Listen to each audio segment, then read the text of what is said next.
I know that all of our mothers taught us, don't judge a book by its cover. And you know, all of our mothers taught us that. The truth of the matter is that our mothers all judged the book by the cover. And we still do that to some extent. Even when we're out and about today and we have a mask on, you still kind of look at people and make that judgment call. Is this someone I want to get near or talk to, or any of those type of opportunities? So in a business setting, well, let's take and say that we're in a business setting and we're all not wearing masks.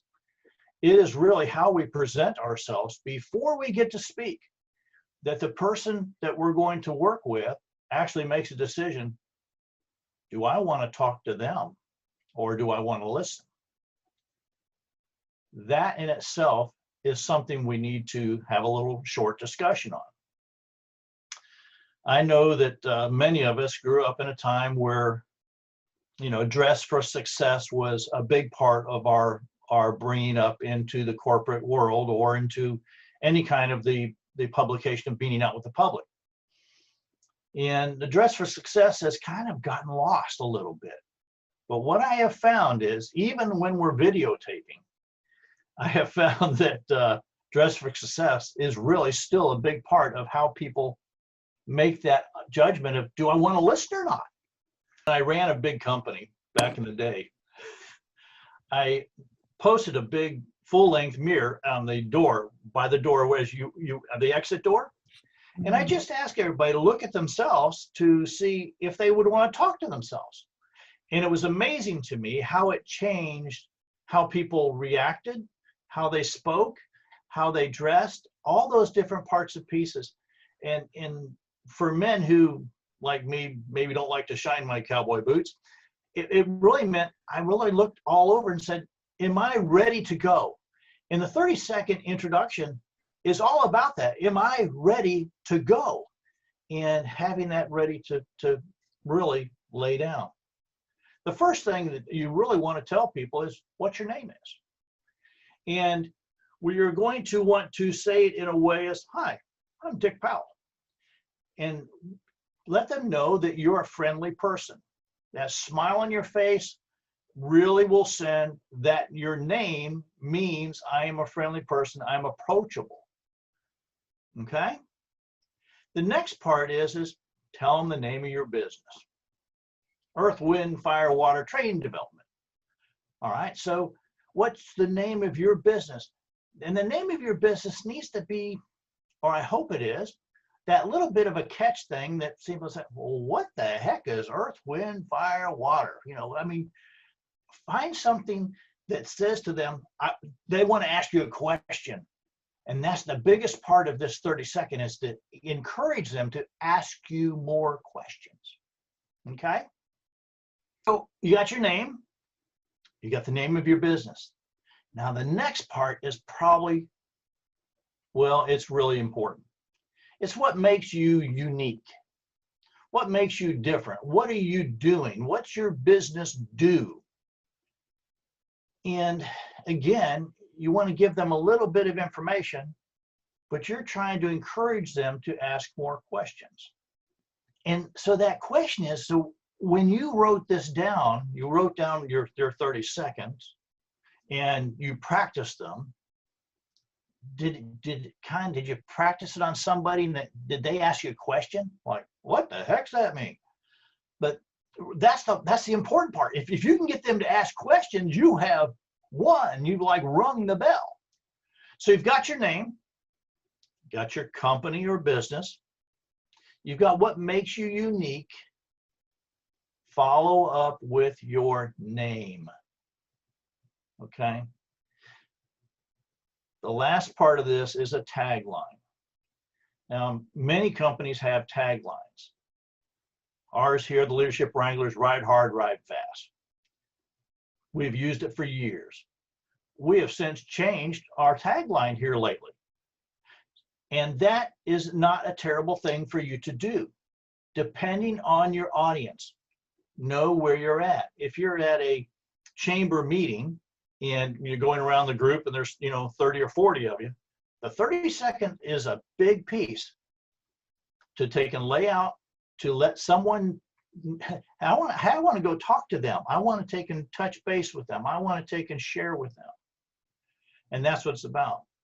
So your 30-second can be expanded or contracted. And that's where this starts to take and put it into place. This 30 seconds is your time to make the grab.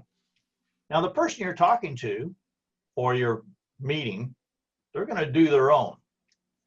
Now, we have all been in meetings, I will lay you money, that someone has stood up and threw up. Anybody been there? They just went on and on and on. And what did your mind do? You know, most people don't mind going over about a minute, but once it gets past that, believe me, people start to just turn off, eyes glaze, and they've already made that decision. Well, they're boring, I'm not moving on. And you don't want to do that. You want to give them something to ask you a question about. And that's where it really becomes so important. I figure I'm kind of normal on that situation. After 2 or 3 minutes, I'm kind of like, well, that was enough. I'm not so sure I want to talk to this person. See, they turned you off instead of turned you on. And so, you know, be real important about enunciation. I have an 8-year-old granddaughter who we're working with enunciation, and she has her own program here on my video chat. The reason enunciation becomes so important is that you only have this 30 seconds or less. People's attention span used to be 3 to 7 minutes. It's not. Our adult attention span now is between 1 and 3. And that's because we're so used to being on the video where we can, you know, you got your mouse and you just popping back and forth, or you're at your TV doing what? Going through the channel changer. You know, we're also almost impatient. And so the 30-second, I think, to me, is where I need to really work on this. I have a little template that I use, okay? And it's very simple. It's just a template that says 30-second introduction. It's got my name, company or business, what makes me unique, my name, and tagline. It's simple. It's not simple. It's finding out what words I can say that are enunciated correctly. So if you find words on your 30-second that maybe don't slip out of your mouth really good, change them. And that's why it's important to take 2 or 3 days. That's why it's important to take some time and really put some effort into it. I always tell people, have a long one, have a short one. Okay?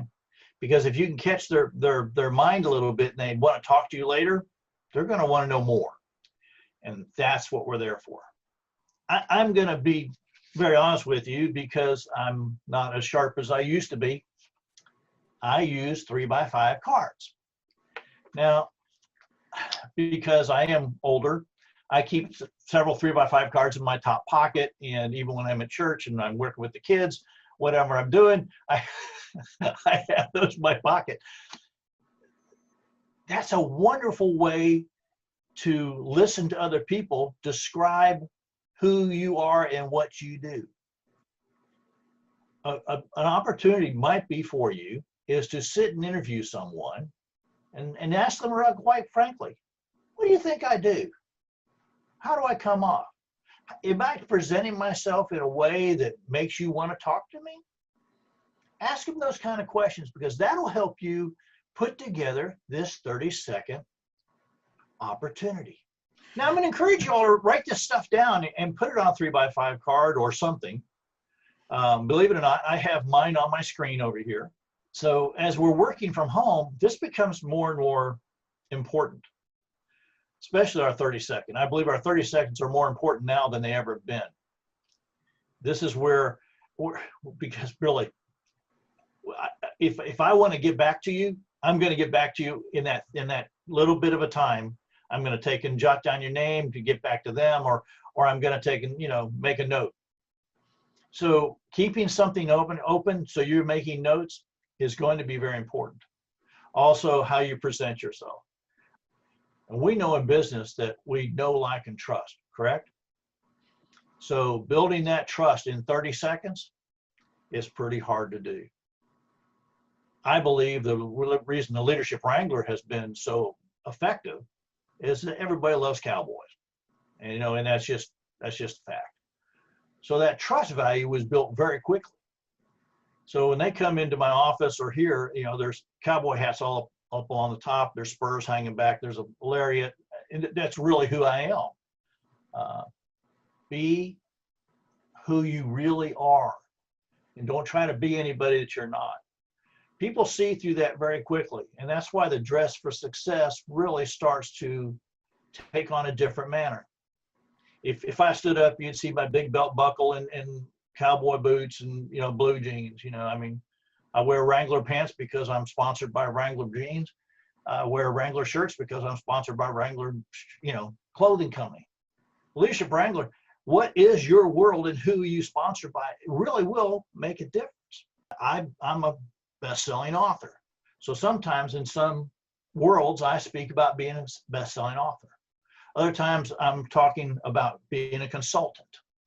And other times I'm talking about my coaching practice. So that middle part can change. The top, your name, your business, doesn't. And the ending, your name and your tagline, well, probably won't change either. You know, and if you think you don't really want, you know, your tagline doesn't seem to be catching people, they don't remember it when you stand up and they don't automatically say it back to you, try something new. Get something else that they're going to remember. Tagline face, tagline name. Mm-hmm. Most of our world is nonverbal, whether we want to kind of admit that or not. And our nonverbal things, that's why I always tell you how you're presenting yourself. You know, what are you saying before you get to speak? Because that nonverbal piece means a lot. When you're out and about, you know, do you have your business card with you? When you're out and about, do you have a pencil or a pen or a couple of them and maybe something to write on? When you're out and about, are you prepared? Now, when someone's giving you their 30 second, I want to encourage you to do two things. One, listen intently. And then if something catches your ear, okay, ask for their card and write that what's on your ear. If you're in a large setting like a BNI, write it down on the pad. What do you want to talk to them about? What caught your ear? Okay. Now, if you've read any of my books, you know I'm just an old storyteller. So catching the ear is important. That's after you catch their eye. Got to catch their eye, you've got to catch their ear. That's what our 30 second is all about. When we're at a networking meeting, we're not there to sell to the people in the networking meeting. We're there to take and train them to be our salespeople. Okay, we're training them to go out and when they're out and about, listen for people that need what I do. That's what networking is. Tell them what you do, be right on point, move on, and hope they ask questions. And if they do, that opens a thing. But even then, you need to know that they need to tell their side, and that's when you need to listen intently. Now, when they're telling their side, great listening by great leaders all take notes. Okay. Now, taking notes when you're listening to someone here's what it tells the other person. You care enough about them and what they're saying to take a few notes. You're saying to them, I care enough about you because I want to make sure I understand what you're saying. And that intentional listening goes along with your 30-second commercial or your 30-second grab. We are all leaders. Everyone is always watching us. Whether you lead well or you maybe don't lead so well, there's always going to be someone there who is going to make a judgment call on you. And when we're selling things, they're not really buying what we have to sell. They buy us first. And that's why this whole thing of presentation becomes so important. What's the story you want to tell in 30 seconds? Do something what makes you unique as a performer and person. Everyone needs a shtick, okay? I'm a leadership wrangler. I have a big cowboy hat, all the rest of it, cowboy boots and stuff. What's your shtick? Think about what makes you different, what makes you unique, what can you actually have a visual interesting, what can you show? That goes along with your tagline. That makes a memorable memory. Building relationships is all about building memory. I appreciate the time and appreciate the effort y'all put in. And again, you can call me if you struggle with any of this stuff. Just give me a call, 727-422-1833. Just know that who you are and what you do is important. Have enthusiasm for who and what you are and how you do it. Be excited for being unique, and the rest will take care of itself.